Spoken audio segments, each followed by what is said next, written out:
En esta oportunidad nos vamos a referir al fuego y evidentemente el papel del aislamiento en este proceso. En un mundo cada día más dependiente de la energía eléctrica, de las comunicaciones y todo lo que tenga que ver con la instalación de conductores eléctricos para llevar, como hemos dicho, ya sea energía, comunicaciones, señales, en fin. Eh, es más común, es más frecuente la instalación de más cables o más cables eléctricos en las instalaciones. Aquí tenemos el ejemplo de lo que hemos dicho, donde ya realmente vemos que la cantidad de cables que se colocan luce voluminosa, pues en función de que hay muchos requerimientos que cumplir con los cables eléctricos. Este es otro ejemplo. En el primer caso vemos los cables colocados en la escalera. En el segundo caso vemos los cables corriendo a través de un techo.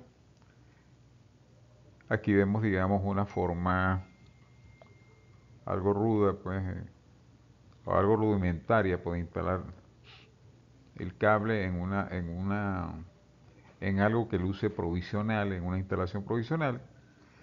Pero lo que queremos señalar con esto es que cada día se incorporan en estructuras ya existentes mayor cantidad de conductores eléctricos, o bien en las nuevas estructuras ya el volumen de cables es bastante elevado y como tal requiere una consideración particular.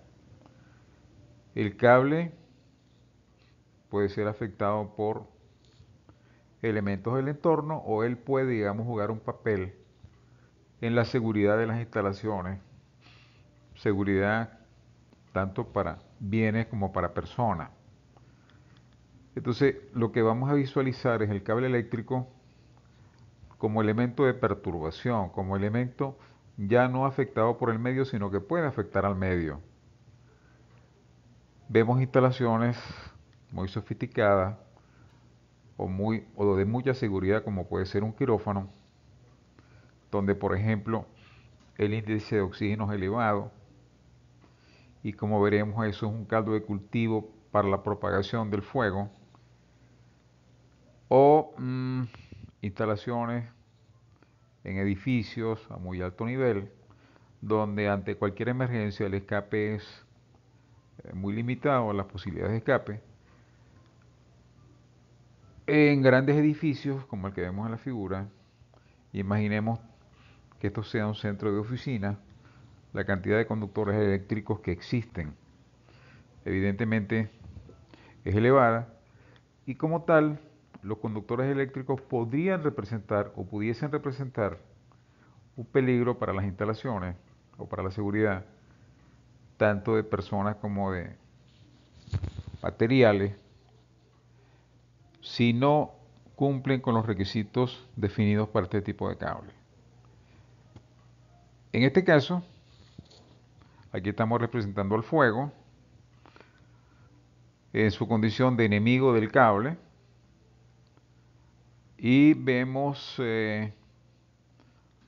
ahí el triángulo del fuego. Sabemos que para que se produzca el fuego deben haber los tres elementos presentes: el combustible, que en este caso pudiese ser el cable mismo, o es el cable mismo, el oxígeno, que es el comburente, y el calor, que podría generarse internamente en el cable si se sobrepasan ciertos valores de corriente, o que puede ser, digamos, generado externamente, digamos, teniendo otro foco de fuego. Y entonces el cable podría conducirlo. Una vez iniciada, digamos, la combustión,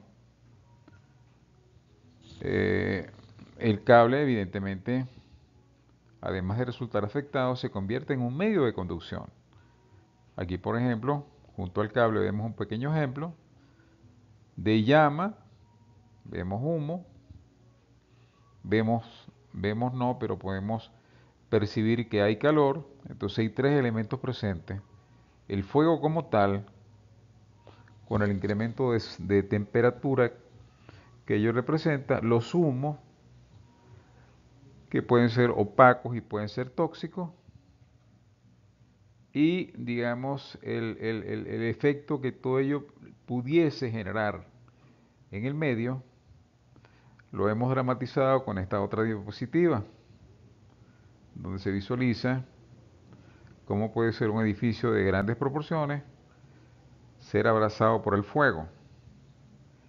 Y aquí se ha simulado que, por ejemplo, el incendio podría presentarse en el tablero del edificio, el tablero o el centro donde llegan todos los conductores eléctricos o donde llegan los conductores eléctricos principales y de ahí se distribuyen a todos los pisos. Entonces podría ser el cable, podría representar un elemento de peligro si no se toman las previsiones del caso. Vamos a ver lo que es el fuego en sí. El fuego y los elementos que de él se derivan, como son el calor, la llama y el humo. Aquí tenemos una representación gráfica de lo que es el fuego. El fuego es el estado de combustión o es un estado de combustión que produce luz y calor. Es decir, esos son los elementos derivados del fuego. Aquí tenemos también el triángulo del fuego, donde vemos que tienen que estar presentes los tres elementos: el combustible, el comburente y el calor, o la fuente de calor. La fuente que da inicio al proceso de combustión. A título de ejemplo, cuando frotamos un fósforo en la caja, vemos que, o sabemos que su temperatura, la temperatura que alcanza es 600 grados centígrados, la temperatura de la llama. Eso es resultado de un proceso de combustión donde se generó una temperatura, donde hubo todos están presentes todos los elementos. Evidentemente, si lo hiciésemos en un ambiente sin oxígeno, no iríamos o no lograríamos la llama. Aquí tenemos que la temperatura de la llama es 600 grados centígrados, lo cual nos da una medición del calor. Recordemos que la temperatura lo que indica es el grado de calor. La temperatura como tal sencillamente es un parámetro que mide el calor. Si nosotros ese fósforo de 600 grados lo acercamos a la madera, que requiere o tiene un punto de ignición de 400 grados centígrados, va a arder porque estamos alcanzando su punto de ignición. Una temperatura inferior a los 400 grados no podría lograr la combustión de la madera o el inicio de la combustión.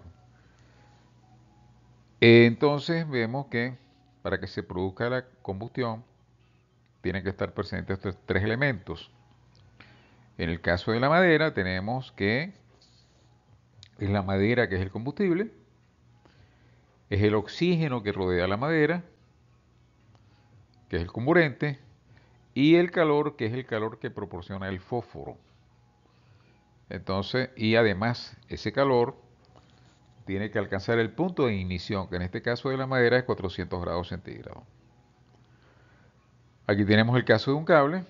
Aquí evidentemente se ve que hay una llama. El cable diríamos que está ardiendo. Debe haber calor, evidentemente, aunque no lo veamos, pero debe haber calor. Hay una llama presente y hay unos humos que se emiten también. Entonces vemos que, producto de esa combustión, hay calor, hay llama y hay humo. Entonces, eso veamos en sí qué significan esos tres elementos. La llama es la imagen visible del fuego, es decir, es lo que vemos. A fin de cuentas, no son sino gases calientes que son los que podemos visualizar, pues. La temperatura que alcanzan los hace visibles. El humo es una mezcla de gases y partículas finas que se emite cuando algo se quema. Es decir, además del humo, hay gases y hay partículas. Esas partículas negras que a veces son muy visibles cuando se quema carbón, cuando se quema leña, esas partículas están presentes y están flotando en esos gases que acompañan a la combustión. Y además hay gases que se emiten. Esos gases pueden ser gases tóxicos, como el que tenemos en la figura, que es el dióxido de carbono, y se llama tóxico porque pudiese producir efectos dañinos cuando penetra en el organismo. Sabemos muy bien que el dióxido de carbono lo es, también lo es el monóxido de carbono, al igual que otra serie de gases pues que son igual de perniciosos. Vamos en sí a ver lo que es el comburente. El comburente es el aire. Cuando hablamos del aire normalmente decimos que tiene un 79% de nitrógeno y un 21% de oxígeno. Es el aire que normalmente respiramos. Estas cifras no son exactas, sino que hablamos en términos aproximados, porque hay un porcentaje pequeño de otros gases. Por ejemplo, el argón está en un 0,9%. Y hay otros gases también denominados gases raros, al igual que el argón, que son el argón, el neón y el xenón, que están presentes también en el aire. Pero normalmente hablamos, para simplificar, que hay un 79% de nitrógeno y un 21% de oxígeno. Ese 21% de oxígeno es el que permite, es el comburente que permite que se lleve a cabo la combustión. Aquí vemos el efecto que sobre la combustión tiene que cambiar los porcentajes de oxígeno. Aquí tenemos diferentes valores y vemos que en la medida que se incrementa el porcentaje de oxígeno, se favorece el proceso de combustión. Es lo que queremos ahí resaltar cuando se inicia con 17% de oxígeno en el aire, termina con 21%. Vemos como la llama va cambiando de volumen, lo cual significa que un mayor porcentaje de oxígeno facilita la combustión, la hace más fácil. Por eso es que siempre hablamos de el requerimiento o la exigencia que tienen los quirófanos, donde hay un alto porcentaje de oxígeno, y los elementos que están ahí en ese ambiente tienen que requerir un alto porcentaje de oxígeno para que se inicie la combustión. Porque de lo contrario podrían haber problemas de seguridad. Aquí tenemos ya la llama, o tenemos el cable con su llama, está ardiendo. Así se ve que ahí la llama se está manteniendo, lo cual significa que ese cable en lo particular requiere, no requiere tanto oxígeno para arder. Requiere a lo mejor menos de 21 o 22% de oxígeno y como tal se mantiene ardiendo. Otro elemento, además del que acabamos de ver con el cable, que es la llama y el calor, es el humo que se emite, no la toxicidad, sino la opacidad. A veces el humo es tan denso, es tan espeso, que no permite el escape de las zonas digamos, de perturbación. Entonces la densidad del humo, además de la toxicidad, son elementos importantes. Y cuando hablamos del humo no solamente es de toxicidad, sino hablamos de densidad. Y además el humo tiene otros efectos. El humo, conjuntamente con los gases tóxicos, tiene algunos efectos o efectos severos sobre la salud. Asma, cáncer, eh, ataques cardíacos, en fin, actúa sobre el sistema cardiovascular de manera drástica, pues cuando las personas están expuestas a la presencia de humo, y ello agravado cuando además del humo hay gases tóxicos.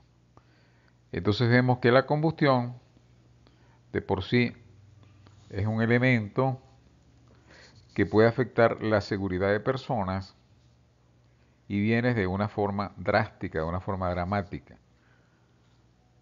Ese es el propósito de explicar en términos generales el concepto de calor, el concepto de llama y el concepto de humo, que lo vamos a tener presente para las próximas diapositivas que vamos a ver.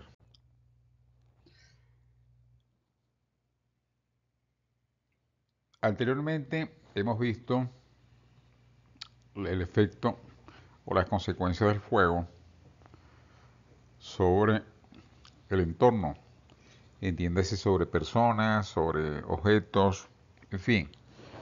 Hemos visto que el cable eléctrico puede ser un elemento que reviste peligrosidad si no se toman o no se utilizan los cables debidamente diseñados para operar en sitios donde hubiese la posibilidad de que existiese el fuego. Aquí tenemos un cable eléctrico donde su aislamiento es sometido a la llama. Vemos que la llama no se mella en el cable y entonces conceptualmente esto es lo que podríamos definir como un cable antifuego. Aquí tenemos otro diseño, otro tipo de cable, también sujeto a la llama, y vemos que no se inicia el proceso de combustión.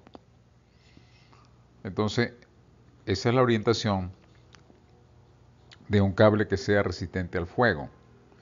Entonces hablamos de cables que ofrecen resistencia al fuego.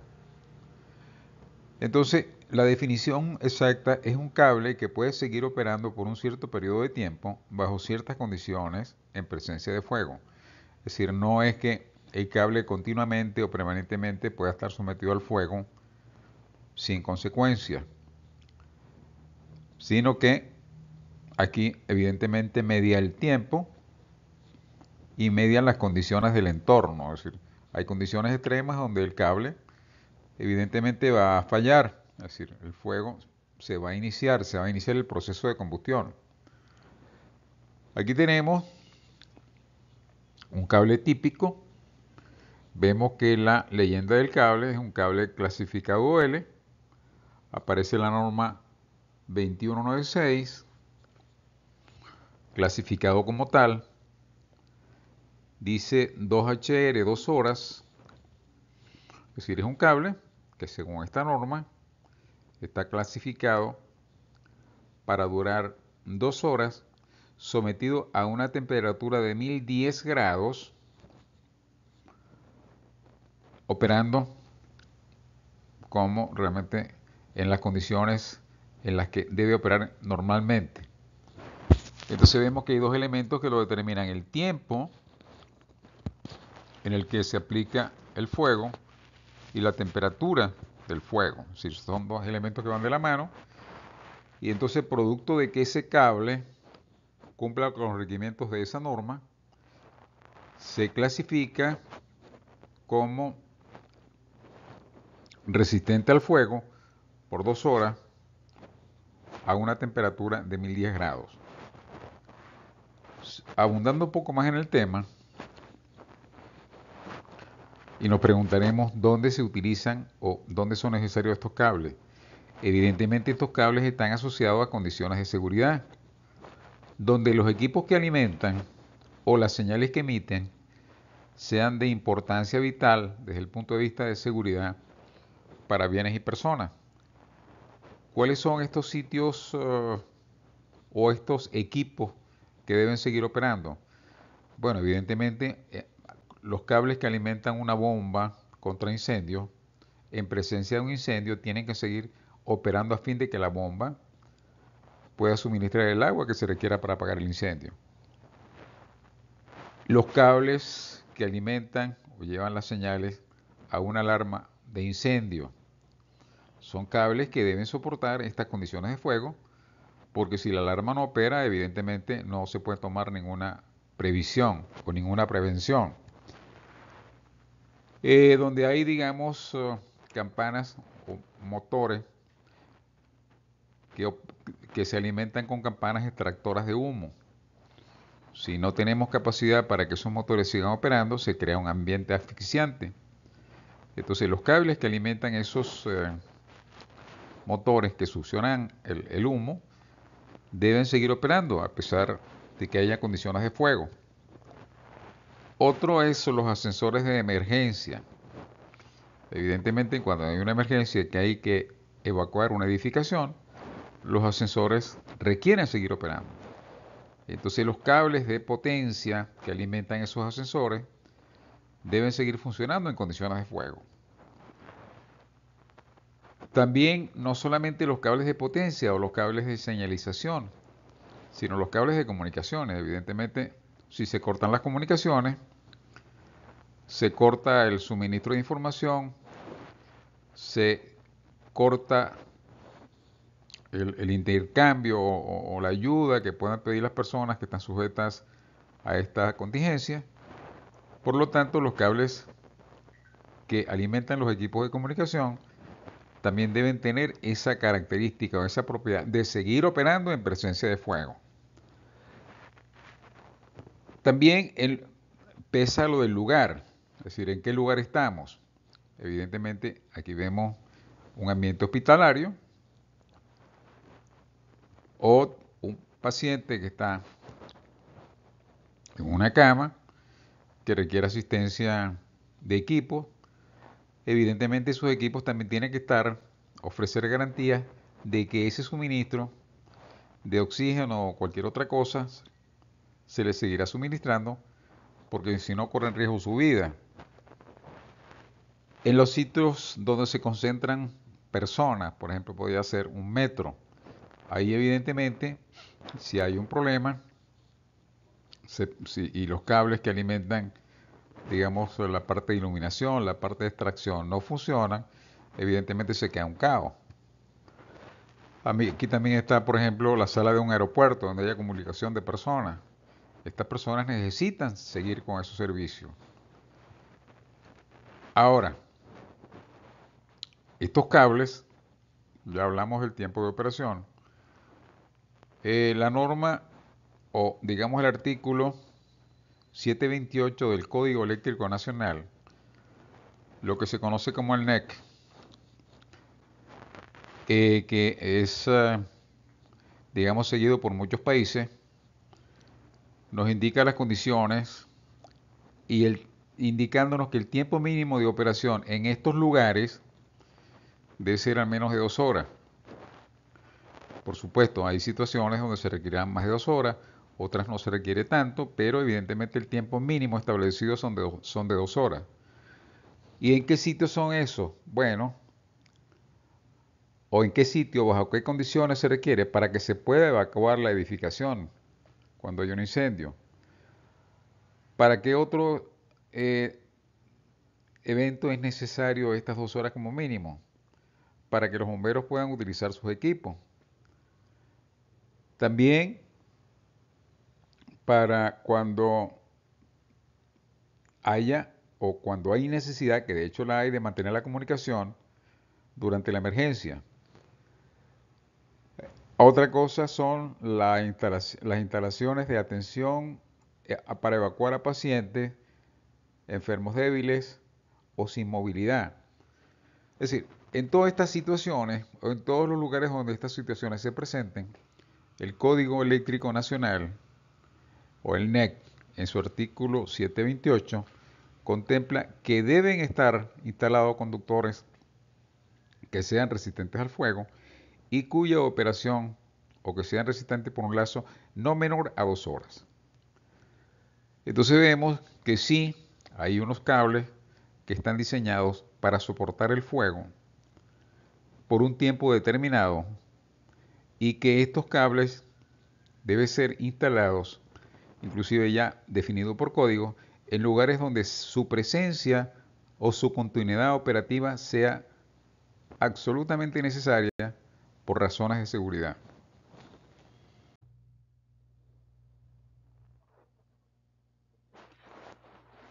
Bien, hemos hablado de lo que representa un cable, del primero de lo que representa el fuego, segundo de lo que se logra con un cable resistente al fuego, pero veamos realmente cuál es la prueba, cuál es el ensayo que nos permite determinar si un cable es o no resistente al fuego.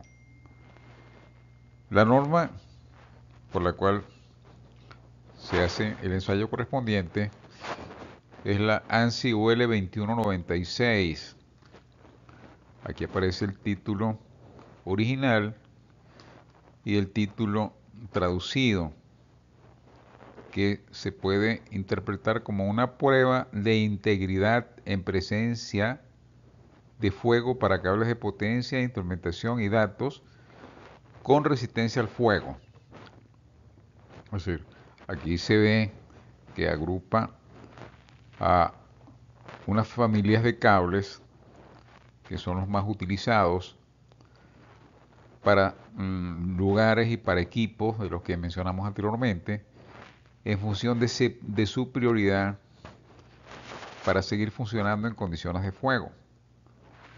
Entonces una prueba de integridad significa que puede seguir operando en presencia de fuego y eso se determina, como veremos a continuación, para tres tipos de cables. Los cables de potencia.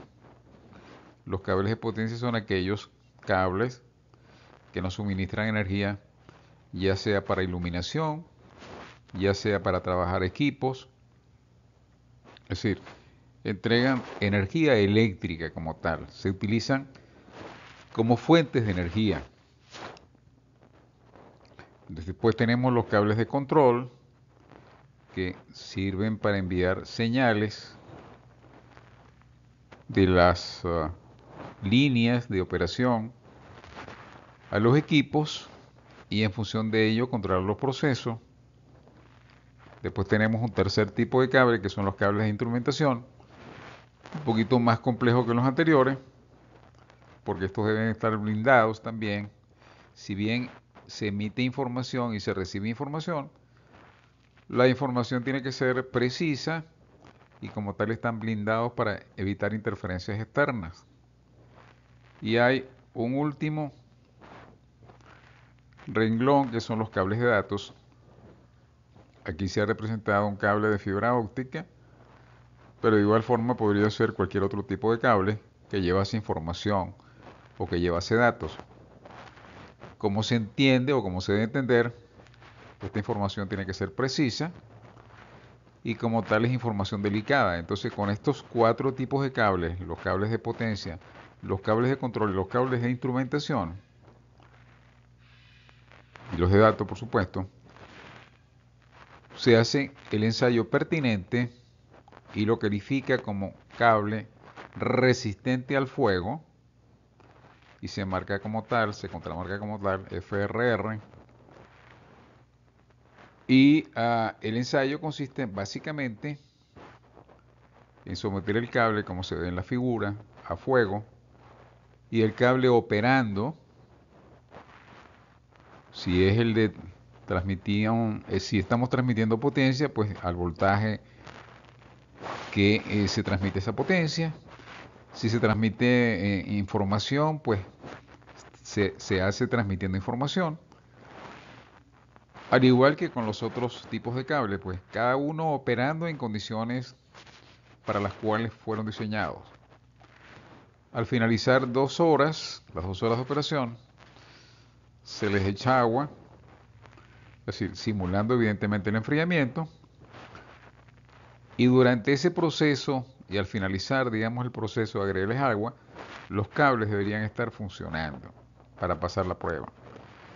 Esta prueba típicamente es de 2 horas y si el cable al finalizar el proceso, primero de someterlos al fuego, segundo de apagar ese fuego con agua, los cables siguen funcionando bajo las mismas circunstancias iniciales, entonces se dice que el cable pasa con ese ensayo o pasa ese ensayo. Aquí tenemos un cable típico, este es un cable de potencia, donde lo primero que vemos es la chaqueta que es la parte más externa, dice LSZH, XLPO, lo que quiere decir que es LS, Low Smoke, es decir, baja emisión de humo, es decir, los humos que emite son muy pocos, son poca cantidad, no genera opacidad en el entorno, ZH significa cero halógeno, es decir, no tiene halógeno, por lo tanto no emite gases tóxicos. Después tenemos una capa interna de silicona, que evidentemente es resistente a la temperatura, y después tenemos una barrera térmica contra el incendio, y por último tenemos el conductor, que es el encargado de transportar la corriente. Este es un ejemplo, un diseño típico de un cable de potencia que cumple con este requerimiento establecido en la norma UL 2196, que como dijimos consiste en someter el cable al fuego, una muestra de cable evidentemente, operando en condiciones normales. Si es de potencia con voltaje, con su voltaje respectivo, si es de control con la información o con la señal que está transmitiendo, al igual que si es de instrumentación y por supuesto si es de datos.